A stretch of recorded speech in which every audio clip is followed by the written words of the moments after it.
Hey everyone, welcome back to my channel. This is Kathy, and for today's video, I will be sharing some of the decluttering tips that I have learned in I think I started 2018 to now, in the over 6 years that I have been decluttering my life, my world, my furnitures, my things, my clutter.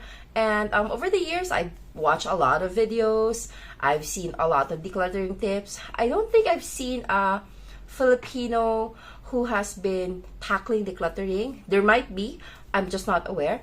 But the ones that I mostly have gotten to watch were a Vietnamese girl, Americans.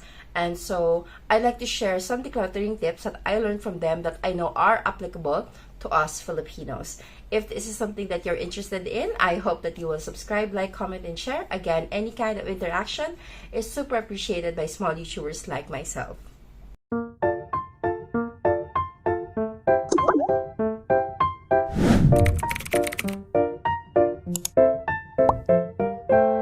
Okay, so we are back again. My name is Kathy, and on this channel we do a lot of unboxing, quick reviews, first impressions. We talk about journaling, diamond painting, and I also share from time to time tips on how to have a better life. I am not an expert. I'm just speaking from experience as someone who has gone through trauma, a lot of baggage when I was a kid, and thankfully I have overcome most of it. I don't think I've overcome everything because I still have triggers now and then, but most of it. And I'd like to share with you guys on, how to just have a better, happier life based on the things that I've learned. And for today, it's going to be about decluttering. I know that a lot of us have, sentimental values. We have a lot of things that, sayang, we might use this. We have a lot of reasons to not let go of things, especially, I think, for Filipinos, because we're not like a wealthy country, Things don't just come easily. We have to work hard for it. Meron pa nga tayong kasabihan where it's like isang kahit, isang tuka. And so letting go of things that we have acquired or we have bought is a lot harder than our, say, American counterpart, where they have, the Salvation Army. They have things where they can easily get things a lot easier compared to us. But I believe that if we actually learn to declutter, to let go of things that we do not need anymore, life will be so much easier. And so today I'll be sharing with you guys 3 tips that have worked for me in the past. Okay, so the first thing that worked for me was using the 1 in, 1 out. What does that mean? So I have a toddler right now, and toddlers just they just amass a crazy amount of things. So for my toddler, he has so many toys, like gifts given to him, well-meaning relatives that go on a shopping spree for him. We have friends who would give him stuff. I at one point bought a lot of things that I thought he needed at the time, but apparently it was far too advanced, and so we didn't use it for like months and months. So applying the 1 in, 1 out is really actually helpful because it lessens or avoids adding more. Okay, it might not lessen what you currently have. You might not be ready for that, but at least if you purchase something or you get something new, you have to take something out. And when I say take something out, it doesn't mean you just have to take something out. No, choose something that may not be the favorite of your kid. Choose something that may not be your favorite anymore, but it's just been sitting there.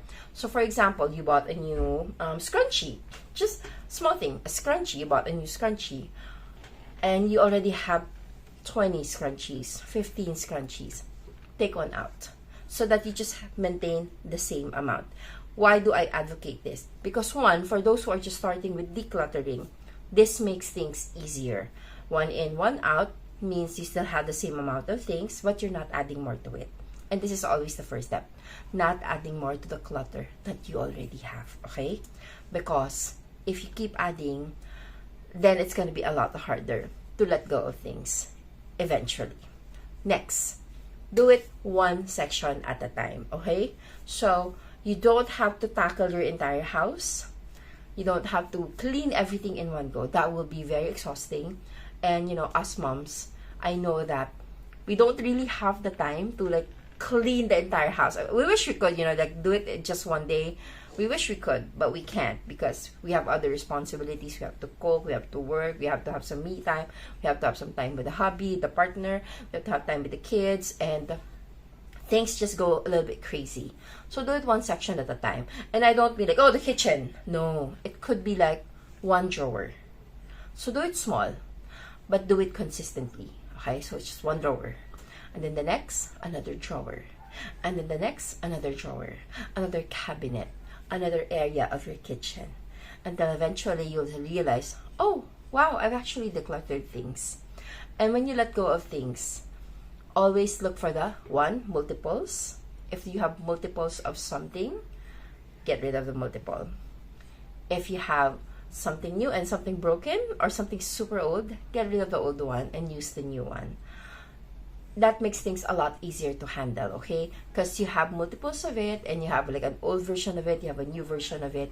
So let go of the older version, especially if it's already tainted, stained, chipped, broken. Anything chipped, you have to let go. In the Chinese culture, if you have something that is chipped, that's malas. That's a bad feng shui. So if you have a mug, no matter how much you love the mug, let it go. If it's something sentimental, if something of value, take a photo and, I don't know, have it framed or put it in your Google Drive where it's easy to access. Put it in your albums. Make it your wallpaper. You still have the memory of it. You don't necessarily have to have the broken version of it.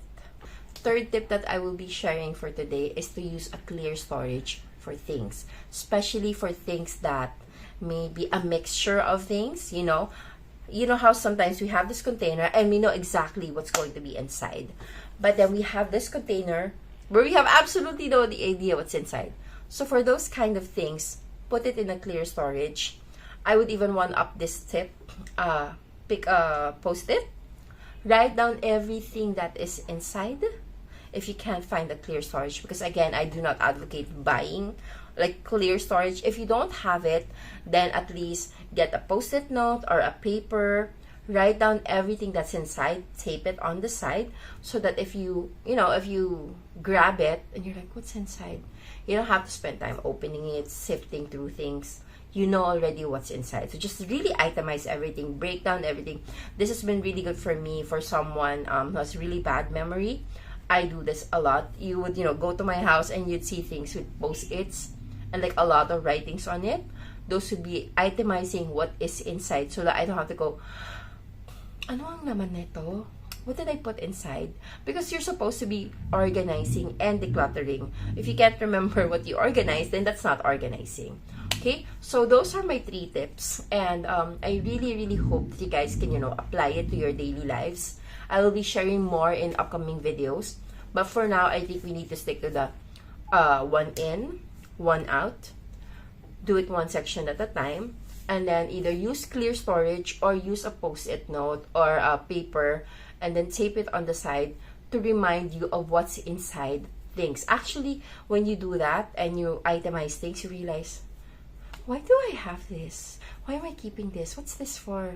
And sometimes you'll be like, where did this come from? The moment you ask that, where did this come from, and you can't really remember, like in the next 10 minutes, chances are you don't need this thing, and it's just taking up space in your life, in your home, and you're being responsible for something that you shouldn't have to be. And so, if it's something that you can donate, give to someone, sell, go ahead. And if not, then, throw it away. And just let go, okay? It's okay. It's okay to let go of things. And what I always tell my friends who tell me, oh, it's so hard. How did you do it? I tell them, there can't be space in your life for something good if it's littered with things that you don't need or are broken or just taking up space, but there's no actual use for it. You can't put in good things if it's filled with bad ones.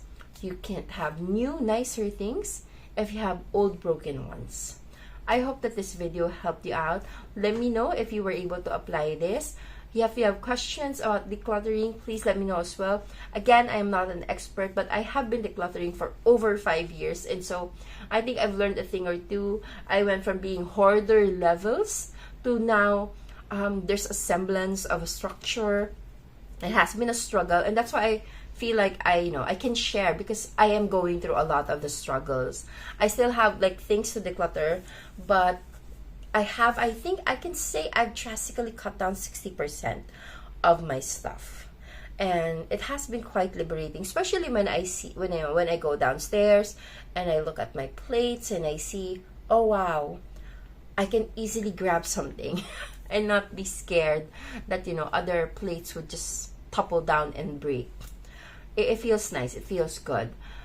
So I hope again that this helped you out. If it did, please like, subscribe, comment, share, thumbs up, and I will see you guys on my next video. Bye.